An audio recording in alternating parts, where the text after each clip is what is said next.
Hello students, you all are welcomed in Zahra's classes. Myself Dr. A. Zahra.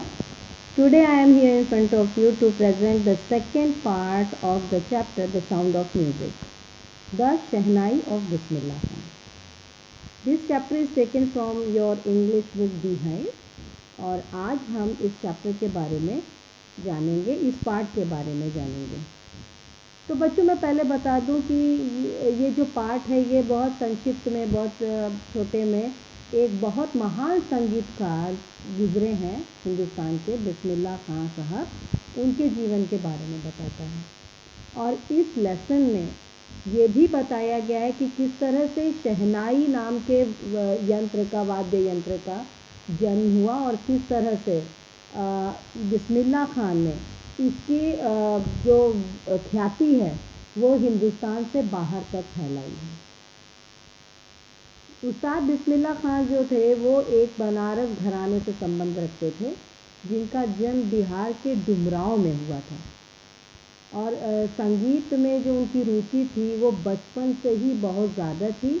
और शहनाई को उन्होंने अपने जो मैटरनल अंकल थे, जो उनके मामा थे, वो बनारस में, उनसे उन्होंने सीखी और शहनाई वादक के रूप में उन्होंने बहुत ज़्यादा ख्याति राष्ट्रीय और अंतर्राष्ट्रीय स्तर पर उन्होंने हासिल की। उन्होंने शहनाई के माध्यम से ही पूरे विश्व का भ्रमण भी किया और उन्हें बहुत जगहों पे पुरस्कार भी मिले और राष्ट्र का सर्वोच्च पुरस्कार मिला, भारत रत्न भी दिया गया। और बिस्मिल्लाह खान जो थे, उनकी सोच जो थी वो बिल्कुल अलग थी।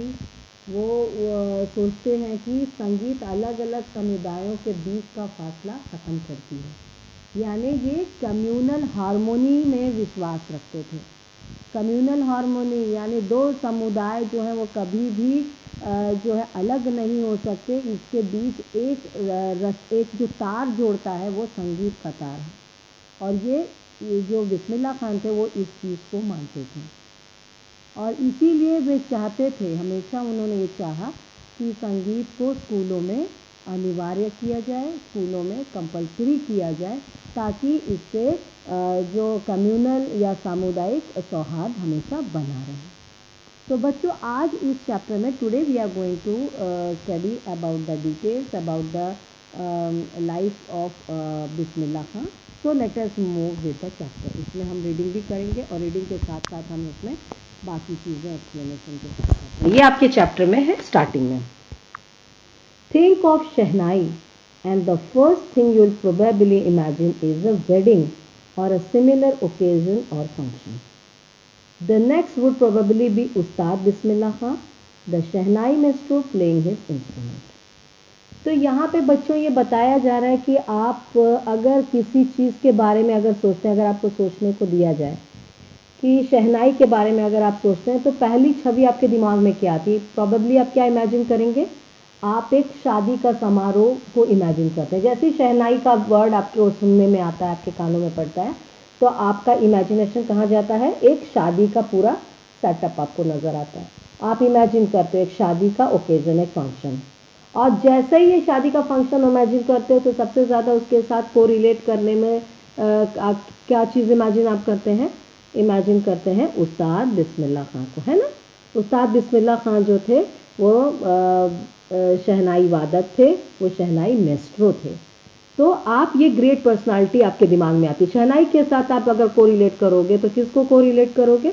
उस्ताद बिस्मिल्लाह खां को, ठीक है ना। तो इसी तरह से ये चैप्टर आगे बढ़ता है और इसमें हम पहले हिस्ट्री को जानते हैं, ठीक है। Excuse me. Emperor Aurangzeb banned the playing of musical instrument called pungi in the royal residence, for it had a shrill, unpleasant sound. Pungi became the generic name for reeded noisemakers. Few had thought it would one day be revived. A barber of a family of professional musicians who had access to the royal palace decided to improve the tonal quality of the pungi.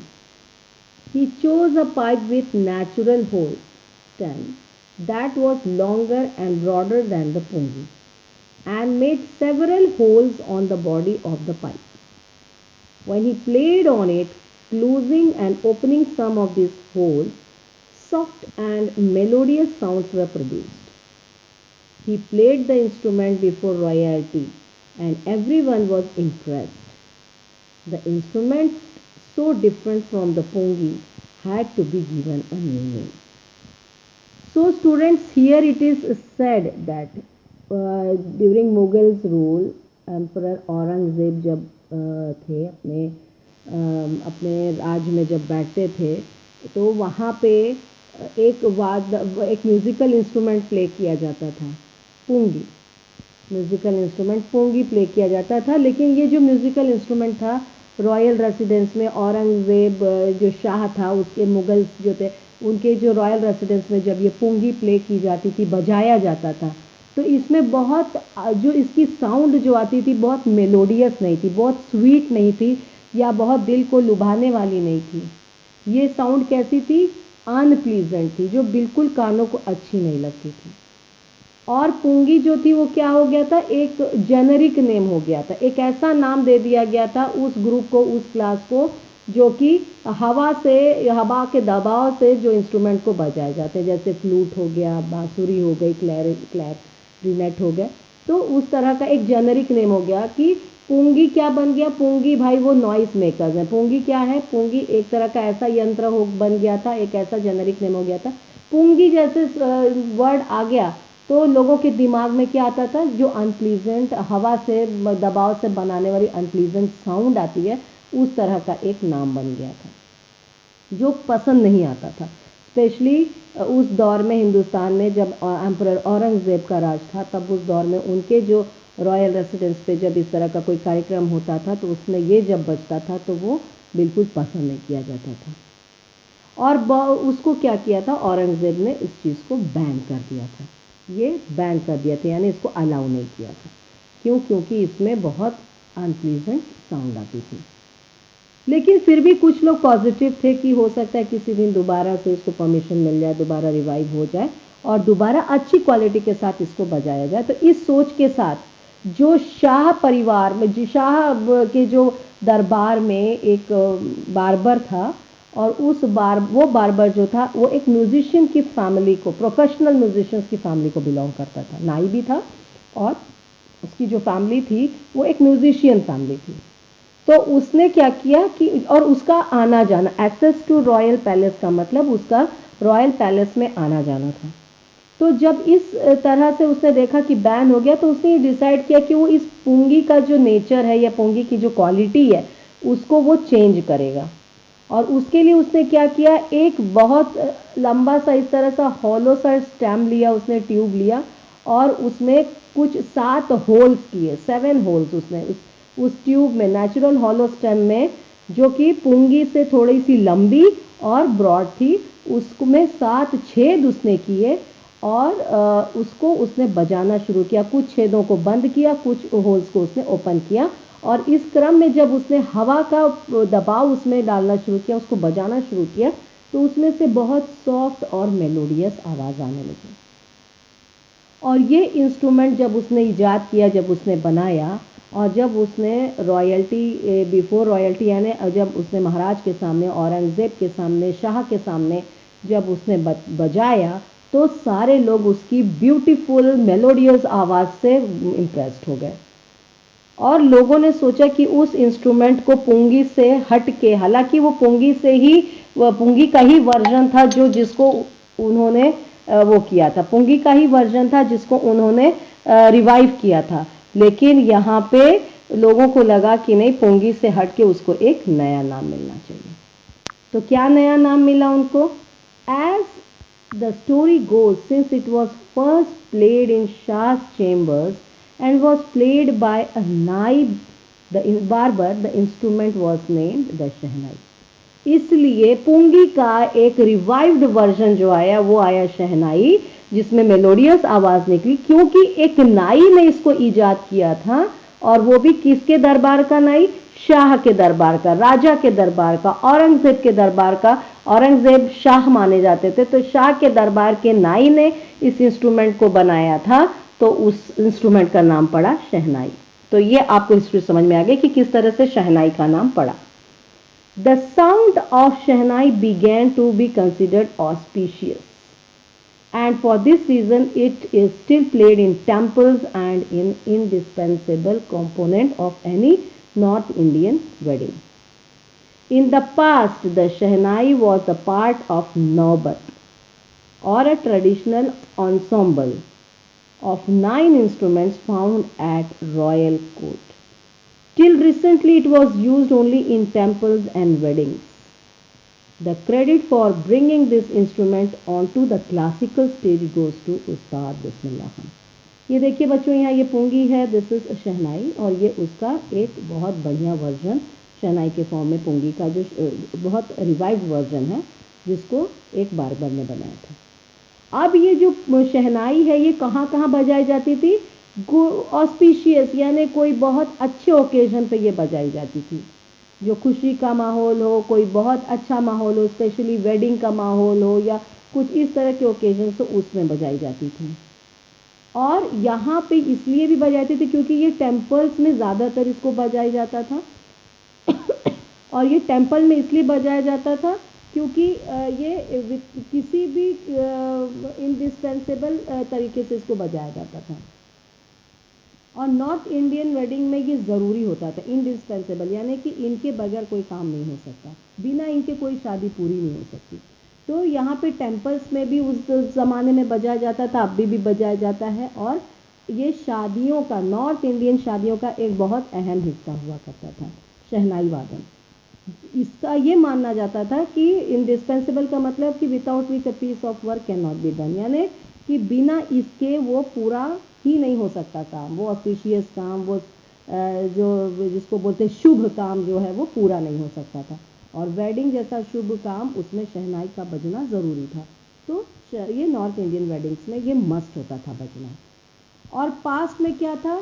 शहनाई एक नौबत का part था। नौबत क्या है? एक तरह का एंसेम्बल होता है, यानी कि एक ग्रुप ऑफ इंस्ट्रूमेंट होता है, ट्रेडिशनल इंस्ट्रूमेंट होता है, 9 इंस्ट्रूमेंट होते हैं उसमें, ठीक है, इसलिए उसको नौबत, उर्दू में वर्ड है नौबत, या फिर उसको ट्रेडिशनल एंसेम्बल कहते हैं। तो यहाँ पे ग्रुप ऑफ इंस्ट्रूमेंट होता था, शहनाई भी उसका एक हिस्सा हुआ करती थी।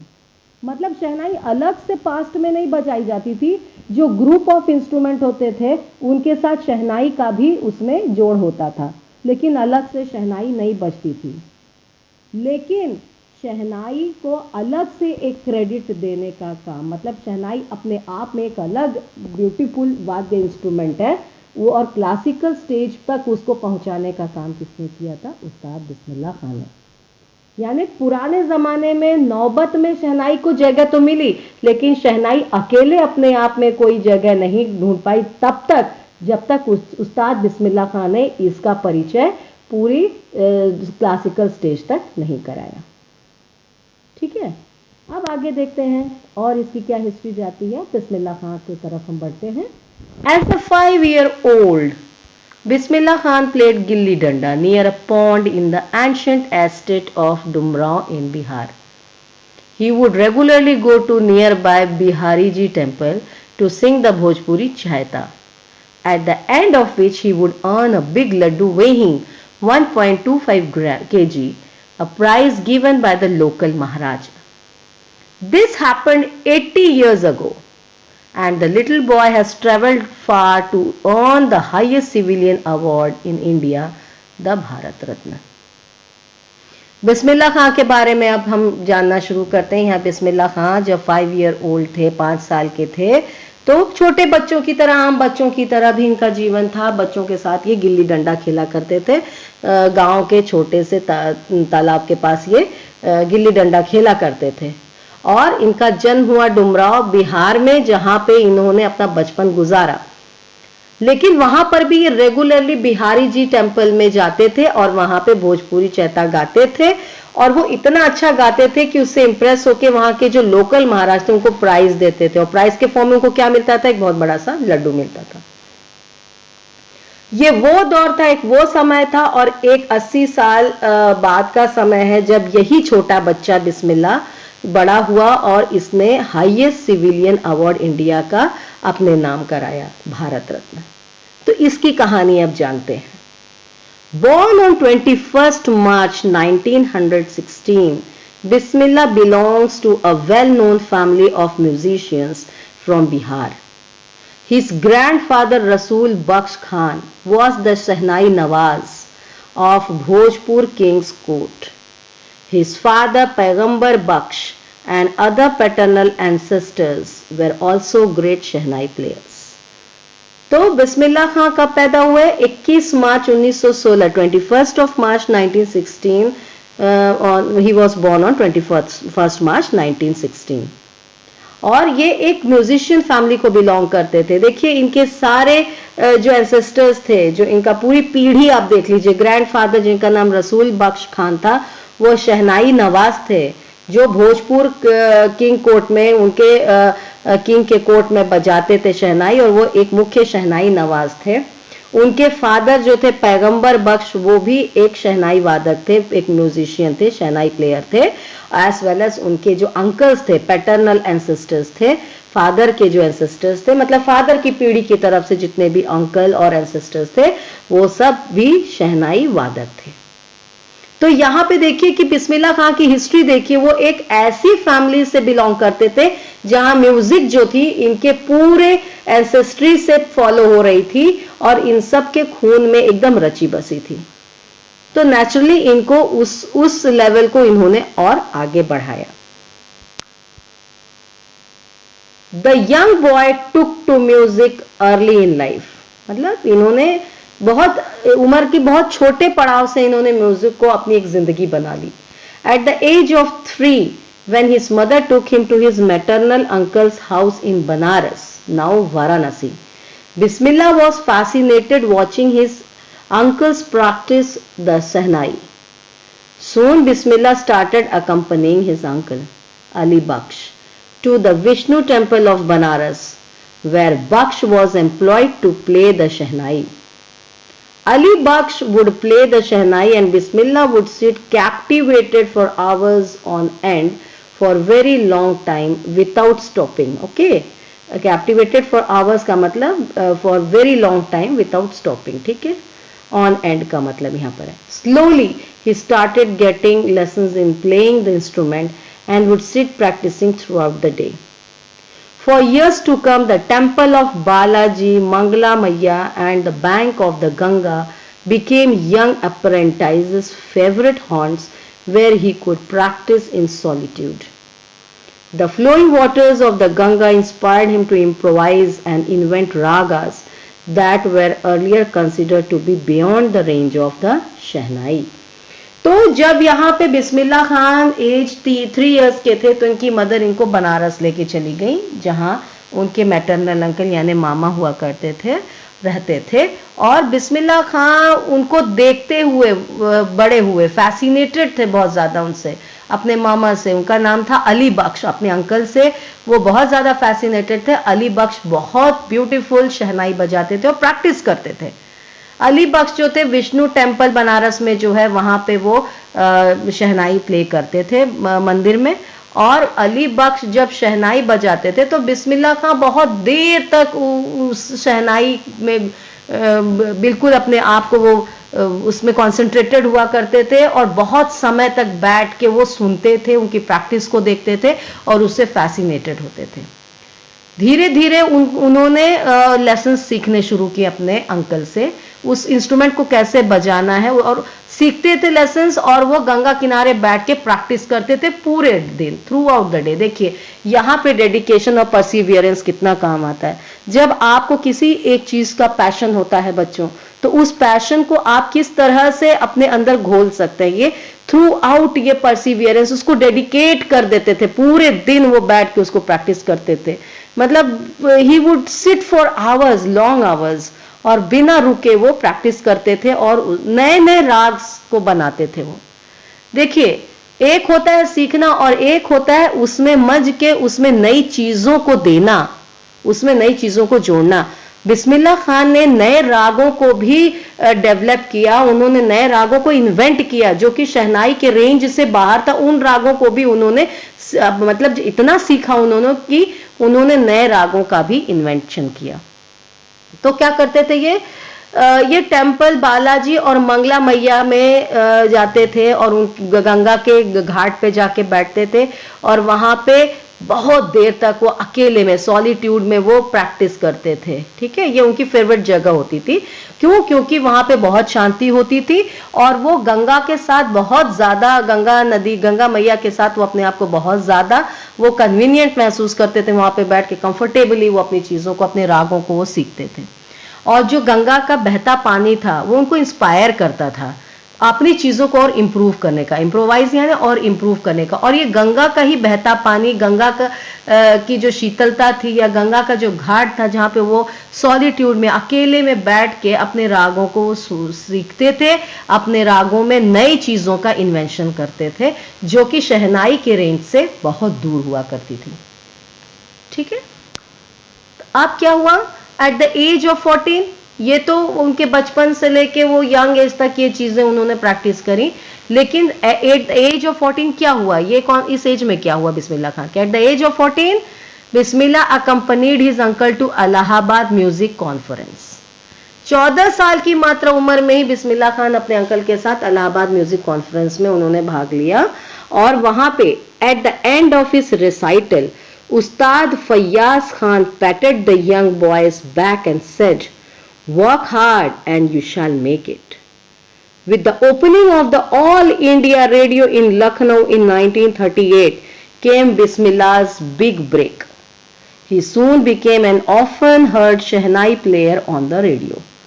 तो 14 साल की उम्र में इन्होंने पहली कॉन्फ्रेंस, म्यूजिक कॉन्फ्रेंस अटेंड की। वहां पे उन्होंने अपना परफॉर्मेंस दिया, वहां पे उन्होंने रिसाइट किया और जो वहां पे उस्ताद फैयाज खान थे, बड़े बड़े म्यूजिशियंस थे, उनमें से उस्ताद फैयाज खान थे। उन्होंने बिस्मिल्लाह की पीठ थपथपाई, पैटेड यानी पीठ थपथपा के उन्होंने उसको बहुत ज्यादा मोटिवेट किया और कहा कि जितनी मेहनत करोगे उतनी जल्दी तुम आगे बढ़ोगे। और बिस्मिल्लाह खान को पहली उनकी ओपनिंग मिली, उनको पहली कामयाबी मिली ऑल इंडिया रेडियो जब ओपन हुआ लखनऊ में 1938 में, तो बिस्मिल्लाह खान को उनका अपना पहला ब्रेक मिला और उसमें उसके बाद से अक्सर जो है शहनाई जो है वादन हमको रेडियो पे सुनने को मिलता था। When India gained independence on 15th August 1947, Bismillah Khan became the first Indian to greet the nation with his Shehnai. He poured his heart out into Rag Kafi. कौन से राग में? राग काफी. From the Red Fort to an audience which included Pandit Jawaharlal Nehru, who later gave his famous Tryst with Destiny speech. अब देखिए ये कितने फॉर्चुनेट थे कि जब 15 अगस्त 1947 में भारत को आज़ादी मिली तो वहां पे रेड फोर्ट पे ये पहले पर्सन थे, ये पहले इंडियन थे जिन्होंने नेशन को ग्रीट किया, फ्री इंडिया को ग्रीट किया अपनी शहनाई वादन से। ये बहुत फॉर्चुनेट थे और इन्होंने सारे लोगों के दिलों में शहनाई बजा के एक आज़ादी का एक बिगुल जो बजा, तो उसमें किस राग से इन्होंने सबके दिलों में जगह बनाई? शहनाई से, राग काफी। और वहां रेड फोर्ट के सामने लाल किले पे इन्होंने एक बहुत बड़ी ऑडियंस के सामने इन्होंने अपनी शहनाई को बजाया जिसमें इन्होंने राग काफी बजाया और वहां पे ऑडियंस में पंडित जवाहरलाल नेहरू भी थे। और इस शहनाई वादन के बाद उन्होंने अपनी फेमस स्पीच दी थी ट्राइस्ट विद डेस्टिनी। ये जवाहरलाल नेहरू की एक पॉपुलर स्पीच थी। ये वो स्पीच थी जिसमें वो बताते हैं कि हमने किस तरह से अपनी डेस्टिनी के साथ एक बहुत ज़्यादा छुपा हुआ एक वादा किया है कि किस तरह से जब इंडिया फ्री होगी तो हम अपना किस तरह का काम करेंगे। तो एक वो स्पीच थी जिसका नाम था ट्राइस्ट विद डेस्टिनी, जो पंडित जवाहरलाल नेहरू ने बिस्मिल्लाह खां के शहनाई वादन के बाद वो लाल किले से दी थी। Bismillah Khan has given many memorable performances both in India and abroad. His first trip abroad was to Afghanistan, where King Zahir Shah was so taken in by the maestro that he gifted him priceless Persian carpets and other souvenirs. तो यहाँ पे बिस्मिल्लाह खान अब मशहूर हुए उन्होंने बहुत सारी इमेमोरेबल performances दी, यादगार परफॉर्मेंसेस दी, हिंदुस्तान में भी और हिंदुस्तान से बाहर भी। और उनकी पहली ट्रिप जो बाहर लगी हिंदुस्तान की वो थी अफगानिस्तान में, जहां के राजा जाहिर शाह, वो इतने खुश हुए, वो इतने अट्रैक्टेड हुए इनके शहनाई वादन से कि उन्होंने उनको खुशी में बहुत सारे प्राइसलेस गिफ्ट दिए, जिसमें से एक था पर्शियन कार्पेट और बहुत सारी मेमोरेबल यादगार चीजें उनको दी। The king of Afghanistan was not the only one to be fascinated with Bismillah's music. Film director Vijay Bhatt was so impressed after hearing Bismillah play at a festival that he named the film after the instrument called Goonj Uthi Shehnai. The film was a hit and one of Bismillah Khan's compositions, Dil Ka Khilona Hai Toot Gaya, turned out to be a nationwide chartbuster. तो यहाँ पे केवल राजा महाराजा या और लोग ही नहीं fascinated हुए, अफगानिस्तान के महाराज ही केवल फैसिनेटेड नहीं हुए बिस्मिल्लाह खां की शहनाई वादन से। यहाँ पे फैसिनेशन में थे फिल्म डायरेक्टर विजय भट्ट, इंडियन फिल्म डायरेक्टर। वो इतना इम्प्रेस हुए क्योंकि ये जो म्यूजिक फेस्टिवल लगा था कि वहां पे जब इन्होंने बिस्मिल्लाह खां की शहनाई को सुना तो इतना इम्प्रेस हुए कि उन्होंने उस पर एक मूवी बना डाली। और वो मूवी बनी थी इंस्ट्रूमेंट पे ही, और उस इंस्ट्रूमेंट के नाम पे ही मूवी का नाम पड़ा गूंज उठी शहनाई। और ये फिल्म उस दौर की बहुत हिट फिल्म थी और इसमें बिस्मिल्लाह खान ने अपनी एक कॉम्पोजिशन भी दी थी और एक सॉन्ग भी था, दिल का खिलौना टूट गया। ठीक है, तो ये एक बहुत रिकॉर्ड ब्रेकर म्यूजिक उस समय बनी और ये रिकॉर्ड ब्रेकर सॉन्ग था, नेशन वाइड में ये बहुत प्रचलित हुआ था। इसके बाद despite this huge success in celluloid क्या था, फिल्म्स, यानी फिल्म जो आप देखते हैं उसको सेलुलॉइड वर्ल्ड कहते हैं। Despite this huge success in world celluloid world, Bismillah Khan's ventures in film music were limited to 2। मतलब बहुत सक्सेस के बाद भी बहुत फिल्मों में नहीं इन्होंने अपना रुख किया, 2 ही फिल्में इनकी उस पर बनी, एक विजय भट्ट की गूंज उठी शहनाई एंड विक्रम श्रीनिवास की कन्नडा वेंचर थी, कन्नडा मूवी थी सनदी अपन्ना। ठीक है, तो ये 2 जगह पे ही इन्होंने, अब इतने प्रचलित होने के बाद भी ये फिल्म या सेलुलॉइड वर्ल्ड में इन्होंने बहुत अपना रुख नहीं किया। 2 ही जगह था, एक कन्नडा वेंचर था सनदी अपन्ना और एक हिंदी जो विजय भट्ट ने बनाई थी गूंज उठी शहनाई। I just can't come to terms with the artificially and glamour of the film world, he says with emphasis. मतलब ये कभी भी अपने आप को आर्टिफिशियली किसी चीज के साथ कनेक्ट करना नहीं चाहते थे, या फिल्म ग्लैमर जो था, एक फिल्म इंडस्ट्री का जो ग्लैमर था, वो उससे अपने आप को दूर रखना चाहते थे, क्योंकि म्यूजिक एक बहुत पायस चीज है और ये उसकी जो सैंक्टिटी थी, पायसनेस थी, उसको वो खत्म करना नहीं चाहते थे। Awards and recognitions came thick and fast. Bismillah Khan became the first Indian to be invited to perform at the prestigious Lincoln Center Hall in the United States of America. He also took part in World Exposition in Montreal, in the Cannes Art Festival and in the Osaka Trade Fair. देखिए इतनी जगह इन्होंने अपना presence show किया था, इन्होंने इतनी जगह की परफॉर्मेंसेस दी, इतनी जगह पे जाके यहाँ बुलाए गए, कहाँ, और इनको बहुत अवार्ड्स और रिकॉग्निशन भी मिला, बहुत जल्दी मिला, बहुत सारा मिला। ये पहले इंडियन थे जिनको इनवाइट किया गया था परफॉर्म करने के लिए, कहाँ, लिंकन सेंटर हॉल यूएसए में। यहाँ और इसके अलावा वर्ल्ड एक्सपोजिशन मॉन्ट्रियल और में भी यहाँ इन्होंने पार्ट लिया, केन्स आर्ट फेस्टिवल में भी पार्ट लिया, ओसाका ट्रेड फेयर में भी इनको बुलाया गया और इन्होंने अपना परफॉर्मेंस दिया। So well known did he became internationally that an auditorium in Tehran was named after him, तहार मौसीकी उस्ताद बिस्मिल्लाह खां। ये इतने फेमस हुए, इनका काम इतना पसंद आया, इनसे लोग इतना मुतासिर हुए इंटरनेशनल लेवल पे, नॉट ओनली इन इंडिया, कि ईरान में, ईरान का जो कैपिटल तेहरान है, वहां पे एक ऑडिटोरियम है। ऑडिटोरियम ऐसी जगह होती है जहां पे एक हॉल होता है जहां ऑडियंस होती है और एक पर्टिकुलर आर्टिस्ट अपना परफॉर्मेंस देता है। तो तेहरान में एक ऑडिटोरियम था जो इनके नाम पे दे दिया गया और उस ऑडिटोरियम का नाम रखा गया तहार मौसीकी उस्ताद बिस्मिल्लाह खां।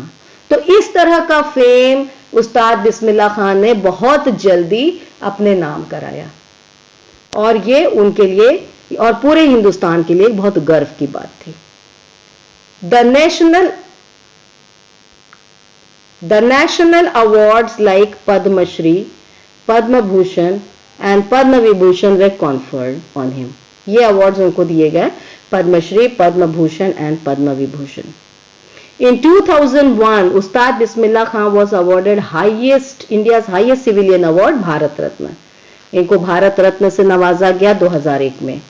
With the coveted award resting on his chest and his eyes glinted with rare happiness, he said, "All I would like to say is, teach your children music. This is Hindustan's richest tradition. Even the West is now coming to learn our music."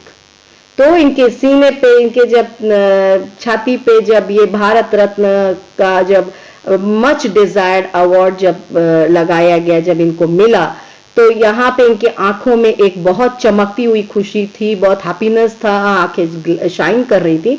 और वहां से उन्होंने बताया था, एक message दिया कि अपने बच्चों को भी मौसीकी सिखाइए, म्यूजिक सिखाइए. ये हिंदुस्तान का कल्चर है, ये ट्रेडिशन है और इसी पे हिंदुस्तान है और इसी से हिंदुस्तान है.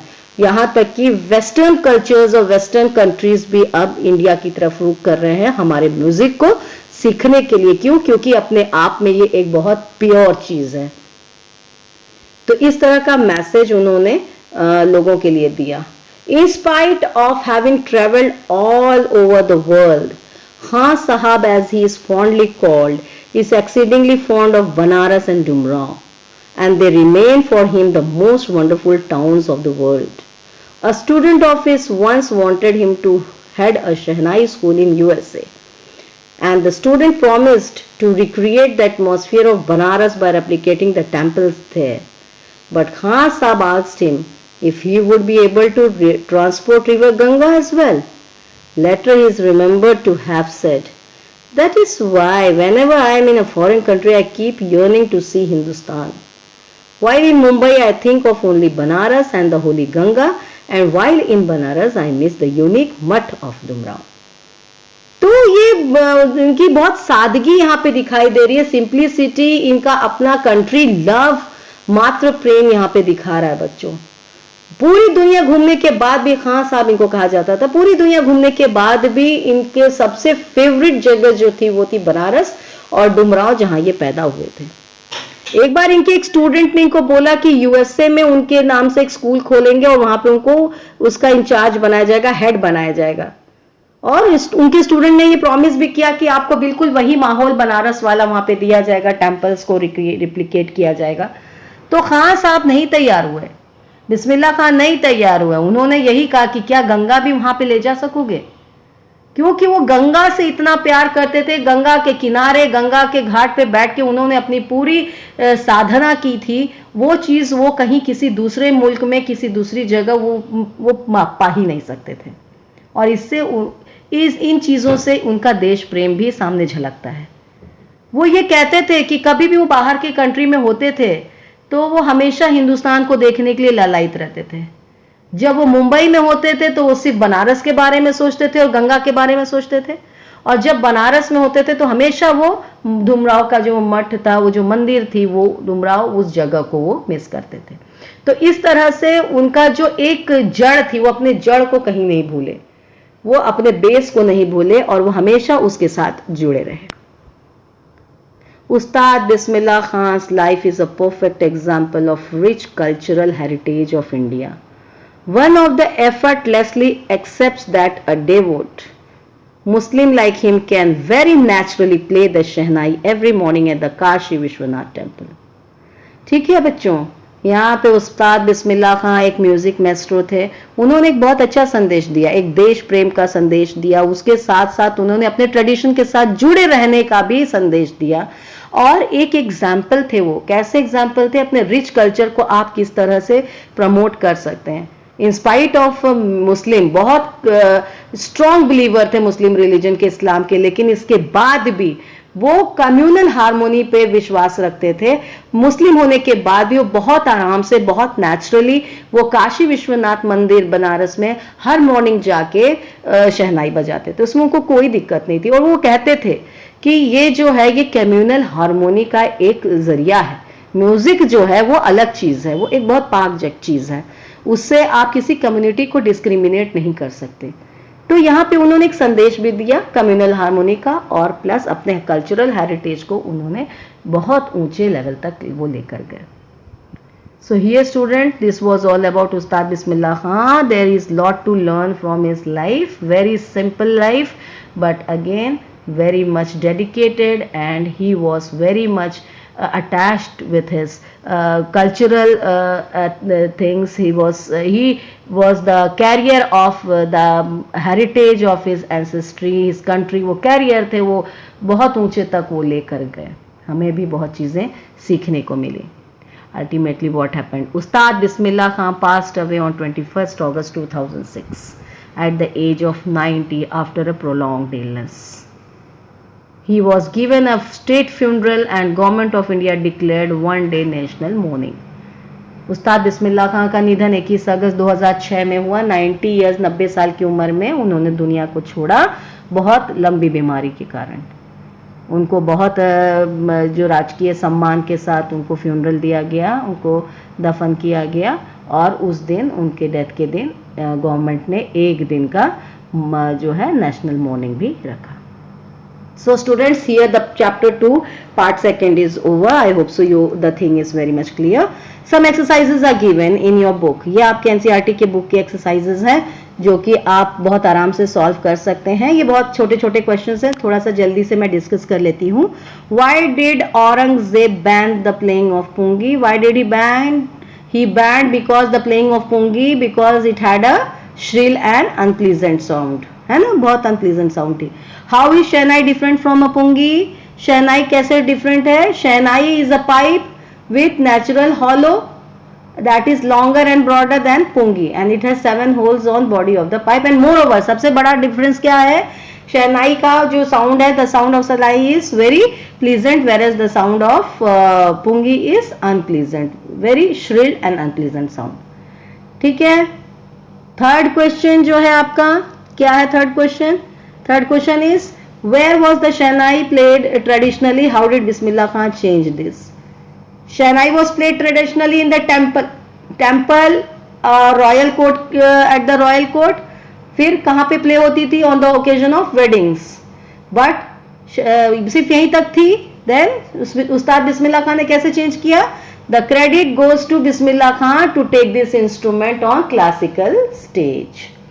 When and how did Bismillah Khan get his big break?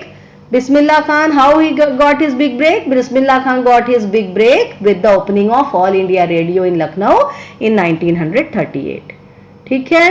Then where did Bismillah Khan play the Shehnai on 15th August? Why was the event historic? Bismillah Khan played the Shehnai on 15th August at Red Fort and he was the first Indian to greet the nation with his musical instrument, that is Shehnai. This instrument was historic. Why it was historic? Because India got independence on that day and he poured his heart out in the presence of large number of people including Pandit Jawaharlal Nehru. ठीक है. Then why did Bismillah Khan refuse to start a Shehnai school in USA? Why did he refuse? He refused to start a Shehnai school in USA because he never wanted to leave India. He loved India very much and he did not want to settle anywhere except India. He had a very deep connection with places like Banaras and Dumrao. That is why whenever he was in foreign, he kept yearning to see Hindustan. Then find at least 2 instances in the text which tell you that Bismillah Khan loves India and Banaras. ये तो 2 instances आपने अभी देखे. Bismillah Khan loves India and Banaras and the sound of music from bottom of his heart. Then he says that he misses holy Ganga as well as and India when he goes to abroad. Whenever he goes to foreign country, he misses India very much and he also misses holy Ganga. While when he is in Mumbai, he thinks of only Banaras and Ganga, holy river. And when he is in Banaras, he remembers the mutt of Dumrao. So these were the instances, these are the 2 instances in the text which tells us that Bismillah Khan loves India and Banaras. So students, here are some of the questions in your text that I have discussed. Here is one extra question, comprehension passage. It is taken from the book itself. It is taken from your book itself. This comprehension passage, छोटा सा passage है, उसके base पे ये 3 question है, ये आप attempt करिए. Soon Bismillah started accompanying his uncle Ali Baksh to the Vishnu temple of Banaras, where Baksh was employed to play the Shehnai. Ali Baksh would play the Shehnai and Bismillah would sit captivated for hours on end. Slowly he started getting lessons in playing the instrument and would sit practicing throughout the day. तो ये एक comprehension है बच्चों, इसके base पे ये 3 questions हैं, ये आप आराम से अटेम्प्ट कर सकते हैं. I will read the questions. Who is Ali Bakhsh? What was his profession? How did Ali Baksh attract Bismillah Khan, and how did his uncle help him in learning to play Shehnai? Very simple of all. So like these comprehension passages may be given, so you can practice. One is given for you. So students, I hope so the chapter is clear, and if you have understood the things, if you have liked it, then share it, subscribe it, and you can also follow me on an academy. I am teaching there science lessons. So follow me on an academy, and students, don't forget to press the bell icon so that you can get the fresh notifications of the chapters I upload. Thank you students.